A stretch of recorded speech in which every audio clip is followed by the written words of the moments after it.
My name is Carrie Thomas Beck, and I am the dyslexia specialist at the Oregon Department of Education. I want to start by providing a little bit of history about dyslexia legislation in Oregon.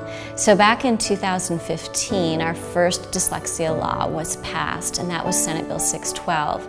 And what that bill required essentially included three parts. The first part was the requirement that the department annually develop a list of approved dyslexia-related training opportunities. The second part of the bill required that one K-5 teacher in each K-5 school completed that dyslexia-related training by January 1st of 2018. The third part of the bill required that the department develop a plan to ensure that students were universally screened for risk factors of dyslexia in kindergarten. In the 2017 legislative session, we actually had new dyslexia legislation pass. And the new bill, Senate Bill 1003, did a couple of things. The first thing that it did is it did carry forward all of the training requirements that were initially required in Senate Bill 612. But what the new law does is it extends the deadline for the teacher training to July 1st of 2018. The second major requirement of our new dyslexia legislation is for districts to universally screen for risk factors of dyslexia for students who are first enrolled in kindergarten, and if a student is not in a public school in kindergarten, to do that screening when they first enroll in first grade. The law requires that the teacher training be aligned with the knowledge and practice standards of the International Dyslexia Association. The law also explicitly requires that the training enable the teacher to understand and recognize dyslexia. Finally, the law requires that the training enable the teacher to provide instruction that is systematic, explicit, and evidence-based to meet the educational needs of children with dyslexia.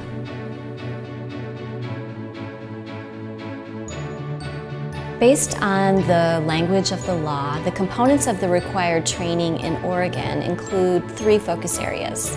The first focus area is ensuring that the training enables the teacher to understand and recognize dyslexia.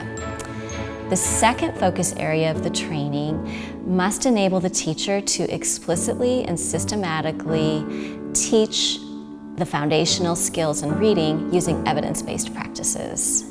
The third focus area of the training requires that the teacher learn how to intensify that instruction to meet the needs of children with more severe reading difficulties, including dyslexia.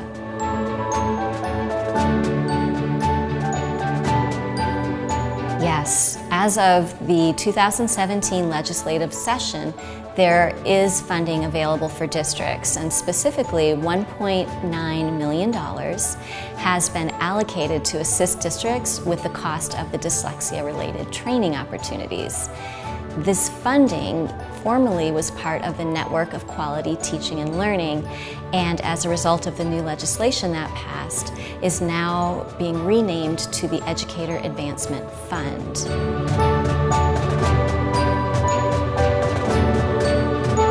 Cost for training will vary based on the vendor that each district chooses to provide the training. A vendor who offers a comprehensive training that includes all three focus areas, the cost can range anywhere from $750 per teacher to as much as $5,000 per teacher for a much more comprehensive and extended training. Districts need to contact the vendors directly to schedule the training opportunities. A district could also work with their local education service district to communicate with the vendors to set up a training that would perhaps involve several districts.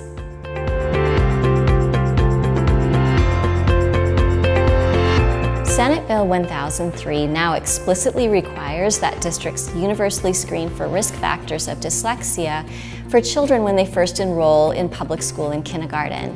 If a child is not enrolled in public school and kindergarten, a district then would be required to screen that child in first grade. There are 4 areas that the screening must include according to the law. The first area is phonological awareness, the second, rapid naming skills, the third, letter-sound correspondences, and the fourth is having a family history of difficulty in learning to read. The fourth factor, the family history, would be a second step in the screening process. So if a child showed risk based on screening in the other 3 areas, a district then would be required to follow up and gather additional information about a family history.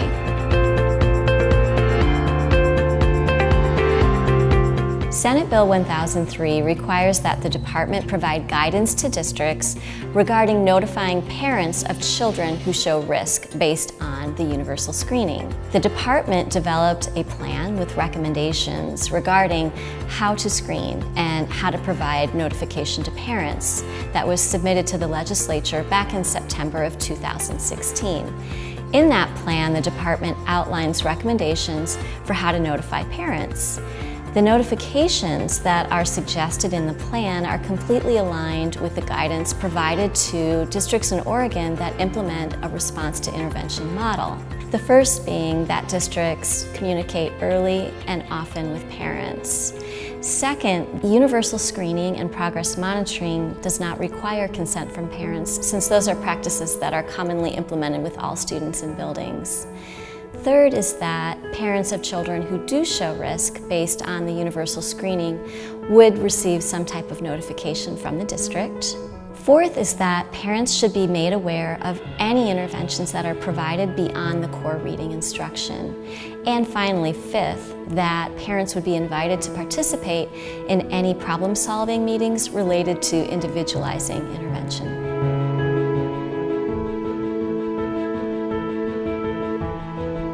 The law does not require that district personnel diagnose dyslexia.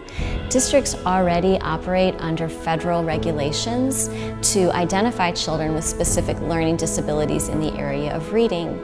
The federal definition of specific learning disability includes dyslexia as one of the types of specific learning disabilities. That will not change. What will change is that districts are now required to universally screen for risk factors of dyslexia when a student enrolls in school in kindergarten. The data from the universal screening will allow districts to know which children show risk factors for reading difficulties so that the district can provide early intervention to prevent those difficulties from taking hold. Additional information would need to be collected over time to determine if a child does have a specific learning disability. That would be information such as a child's response to evidence-based intervention, as well as collecting information through formal and informal diagnostic measures. I think the most important thing to know is that the expectation is that this individual is not completing a training for trainers. This individual will not be able to come back to the building and train his or her colleagues. Also, the trained teacher will not be prepared to diagnose or to evaluate for dyslexia. This person will not be responsible for universally screening children for risk factors of dyslexia. They could certainly be part of a team who completes the universal screening, but that is not the expectation. The person who completes the dyslexia-related teacher training will be able to recognize the warning signs or characteristics of dyslexia by grade level. This person will be a terrific resource for colleagues in the building who have questions about dyslexia or concerns about a student. The person will also be a resource to parents and the community. The teacher will also be well prepared to sit on the school's student-level problem-solving team so that they can participate in developing Tier 2 and Tier 3 interventions for students who struggle with reading.